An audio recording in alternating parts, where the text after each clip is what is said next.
Welcome to news అడ్డా. నేను అర్చన. ముందుగా ఈరోజు ముఖ్యాంశాలు. ఓటు కోసం బయోమెట్రిక్ విధానం, కేంద్రానికి సుప్రీంకోర్టు నోటీసులు. రాజకీయం చేయకండి, రేవంత్ రెడ్డికి కిషన్ రెడ్డి విజ్ఞప్తి. మంగ్లీపై ఫిర్యాదు చేసేందుకు వచ్చిన న్యాయవాదికి ఆల్కహాల్ టెస్ట్ చేసిన పంజాగుట్ట పోలీసులు. హార్మోజ్ జలసంధి వద్ద నిలిచిన 15 భారత్ నౌకలు. ఇక వివరాల్లోకి వెళ్తే, భారతదేశ ఓటింగ్ ప్రక్రియలో ఐరిస్ బయోమెట్రిక్, ఫింగర్ ప్రింట్ విధానాలను ప్రవేశపెట్టాలని కోరుతూ దాఖలైన పిటిషన్ను విచారించడానికి సుప్రీంకోర్టు అంగీకరించింది. పోలింగ్ కేంద్రాల్లో బయోమెట్రిక్ అమలు చేసేలా కేంద్ర ఎన్నికల సంఘానికి ఆదేశాలు ఇవ్వాలని కోరుతూ అత్యున్నత న్యాయస్థానంలో పిటిషన్ దాఖలైంది. ఈ అభ్యర్థనపై విచారణ జరిపేందుకు సుప్రీంకోర్టు ఈరోజు అంగీకరించింది. ఇప్పటికే కేరళ, అసోం, పుదుచ్చేరి అసెంబ్లీలకు ఎన్నికలు పూర్తయ్యాయి. తమిళనాడులో ఏప్రిల్ 23న, పశ్చిమ బెంగాల్లో ఏప్రిల్ 23, ఏప్రిల్ 29న 2 విడతల్లో ఓటింగ్ జరగనుంది. ఈ క్రమంలో ప్రస్తుత ఎన్నికలకు ఈ అభ్యర్థులను పరిగణలోకి తీసుకోలేమని స్పష్టం చేసింది. రానున్న కాలంలో జరగబోయే అసెంబ్లీ సార్వత్రిక ఎన్నికలకు బయోమెట్రిక్ విధానం అమలు చేయడాన్ని పరిశీలించాల్సి ఉందని సుప్రీంకోర్టు పేర్కొంది. ఈ అంశంపై స్పందించాలంటూ కేంద్ర, రాష్ట్ర ప్రభుత్వాలకు కేంద్ర ఎన్నికల సంఘానికి సుప్రీంకోర్టు నోటీసులు జారీ చేసింది. కేంద్ర మంత్రి కిషన్ రెడ్డి తెలంగాణ ముఖ్యమంత్రి రేవంత్ రెడ్డి వ్యాఖ్యలపై తీవ్ర స్థాయిలో స్పందించారు. డీలిమిటేషన్, మహిళల రిజర్వేషన్లను రాజకీయం చేయవద్దని ఆయన కాంగ్రెస్ పార్టీని, రేవంత్ రెడ్డిని కోరారు. డీలిమిటేషన్ ప్రక్రియతో దక్షిణాది రాష్ట్రాలకు అన్యాయం జరగబోదని హామీ ఇచ్చారు. మేం కూడా దక్షిణాది రాష్ట్రంలోనే ఉన్నామని వ్యాఖ్యానించారు. ఇక్కడి రాష్ట్రాలకు తాము ఎట్టి పరిస్థితుల్లో అన్యాయం జరగనివ్వబోమని హామీ ఇచ్చారు. 2011 జనాభా లెక్కల ప్రకారం డీలిమిటేషన్ జరుగుతుందని కిషన్ రెడ్డి అన్నారు. ఈ ప్రక్రియకు 2 ఏళ్ల సమయం పడుతుందని తెలిపారు. కాబట్టి ఈ ప్రక్రియను ఎవరు కూడా రాజకీయం చేయవద్దని కోరారు. దక్షిణాది నుంచి ప్రస్తుతం కిషన్ రెడ్డి, బండి సంజయ్ కేంద్ర మంత్రులు అయ్యారని, డీలిమిటేషన్ జరిగితే చప్రాసీ పదవి కూడా రాదని ముఖ్యమంత్రి రేవంత్ రెడ్డి అంటున్నారని, ఈ వ్యాఖ్యలపై మీరేం సమాధానం చెబుతారని కిషన్ రెడ్డిని మీడియా ప్రతినిధులు ప్రశ్నించారు. దానికి కిషన్ రెడ్డి స్పందిస్తూ, రేవంత్ రెడ్డి వారానికి ఒకసారి ఢిల్లీకి వెళ్తున్నారని, ఎందుకు అలా వెళ్తున్నారో ఆయన సమాధానం చెప్పాలని నిలదీశారు. కానీ కాంగ్రెస్ పార్టీలో ఏ పదవి కావాలన్నా ఆయన ఢిల్లీకి డబ్బులు మోసుకెళ్తున్నారని ఆరోపించారు. కానీ బీజేపీలో అలా ఉండదని అన్నారు. అందుకే ఆయన చప్రాసీ వ్యాఖ్యలను ఆయన విజ్ఞతకే వదిలేస్తున్నామని అన్నారు. అంబేద్కర్ గారి నుంచి ఈ రోజు వరకు అనేక సార్లు కూడా మహిళల రిజర్వేషన్ కావాలని డిమాండ్ చేసినప్పటికీ కూడా కాంగ్రెస్ పార్టీ ఏ రోజు కూడా సానుకూలంగా స్పందించలేదు. ఈరోజు నరేంద్ర మోడీ గారు ధైర్యం చేసి చట్టసభల్లో 33% రిజర్వేషన్ తీసుకొస్తా ఉంటే కోడిగుడ్డు మీద ఈకలు పీల్చేటువంటి ప్రయత్నము రేవంత్ రెడ్డి గారు, కాంగ్రెస్ పార్టీ, రాహుల్ గాంధీ చేస్తూ ఉన్నారు. మహిళా రిజర్వేషన్ చేయాలంటే డీలిమిటేషన్ చేయకుండా మహిళల రిజర్వేషన్ కల్పించడానికి వీల్లేదు. ఎందుకంటే రిజర్వేషన్ అది ఎస్సీ ఎస్టీ రిజర్వేషన్ కానీ, లేకపోతే మహిళల రిజర్వేషన్ కానీ, ఎస్సీ ఎస్టీలలో ఉండాలి మహిళల రిజర్వేషను, ఎస్టీలలో మహిళల రిజర్వేషన్ ఉండాలి. కాబట్టి డీలిమిటేషన్ కాకుండా మహిళా రిజర్వేషన్ చేసేటువంటి అవకాశం లేదు. గాయని మంగ్లీ, న్యాయవాది సింగపోగు సుబ్బారావు మధ్య నడుస్తున్న పరస్పర ఆరోపణల వివాదం మరో మలుపు తిరిగింది. మంగ్లీపై ఫిర్యాదు చేసేందుకు సోమవారం ఉదయం పంజాగుట్ట పోలీస్ స్టేషన్కు వచ్చిన సుబ్బారావుకు పోలీసులు బ్రీత్ అనలైజర్ టెస్ట్ నిర్వహించడం తీవ్ర ఉద్రిక్తకు దారితీసింది. ఈ పరీక్షలో ఆయన రక్తంలో 27 mg 100 ml ఆల్కహాల్ ఉన్నట్లు రీడింగ్ నమోదైంది. వివరాల్లోకి వెళ్తే, మైక్రో ఫైనాన్స్ పేరుతో మంగ్లీ, ఆమె సోదరుడు 10 కోట్లకు మోసం చేశారని ఆరోపిస్తూ కొందరు వ్యక్తుల తరఫున ఫిర్యాదు చేసేందుకు సుబ్బారావు మీడియాను వెంబడేసుకొని పంజాగుట్ట పోలీస్ స్టేషన్కు వచ్చారు. ఆ సమయంలో సుబ్బారావు ప్రవర్తనపై అనుమానం రావడంతో పాటు ఆయన నుంచి మద్యం వాసన వస్తుండటంతో పోలీసులు లోపలికి అనుమతించే ముందు డ్రంకింగ్ టెస్ట్ చేసుకోవాలని స్పష్టం చేశారు. దీంతో సుబ్బారావుకు పోలీసులకు మధ్య వాగ్వాదం చోటు చేసుకుంది.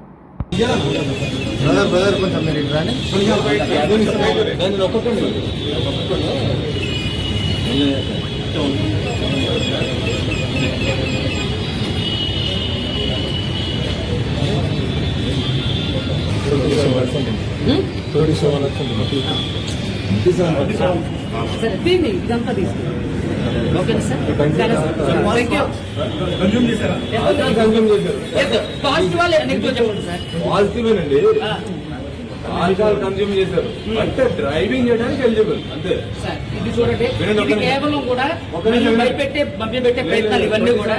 సార్ ఇవన్నీ కూడా భయపెట్టి మభ్యపెట్టే ప్రయత్నాలు. లీగల్ ప్రొసీజర్ కానీ వెళ్తాం సార్. మీరు మీడియా వాళ్ళు కూడా ఇక్కడ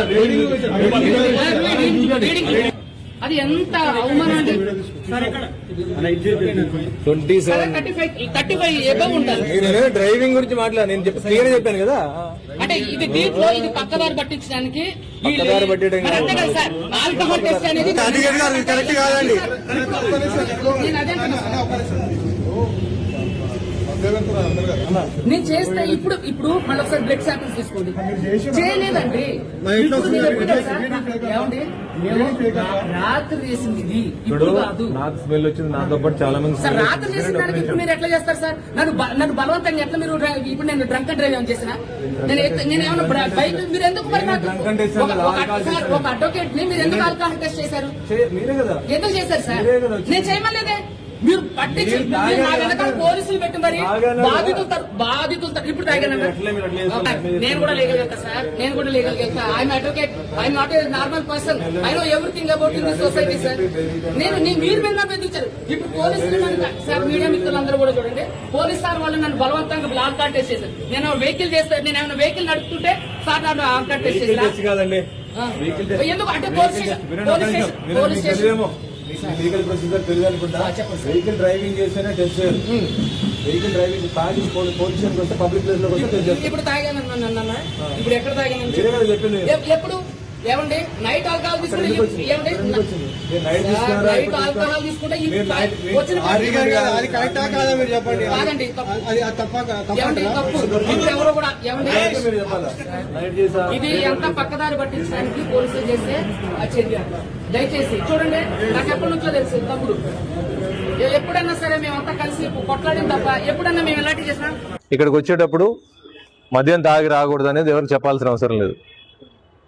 మద్యం తాగి అతను వచ్చాడని చెప్పి అనుమానంతో మేము ఆల్కహాల్ టెస్ట్ చేయడం జరిగింది. ఆల్కహాల్లో 27 mg అతనికి మోతాదు దాంట్లో రావడం జరిగింది. సో దాని మీద కూడా అతనికి చర్యలు తీసుకుంటాం. సుబ్బు కంప్లైంట్ ఇచ్చినప్పుడు ఫిర్యాదు విట్నెస్లు ఎప్పుడు సమర్పిస్తానని చెప్పాడు సార్. ఎందుకు ఇవ్వలేకపోయారు? ఏమైనా తెలుసా? ఏమైనా అడిగారా మీరు? ఎఫ్ఐఆర్ రిజిస్ట్రేషన్ కాగానే ఇస్తామని చెప్పేసి అన్నారు. సో మేము కూడా అదే అనుకున్నాం. ఇంతవరకు అతను ఇవ్వలేదు.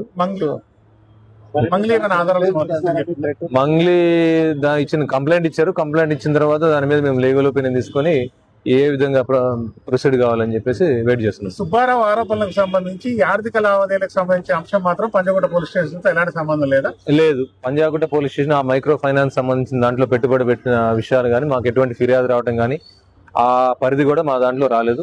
ఒకవేళ మాకు కనుక కంప్లైంట్ కానీ ఇస్తే కన్సర్న్ పోలీస్ స్టేషన్ మేము దాన్ని ఫార్వర్డ్ చేయడం జరుగుతుంది.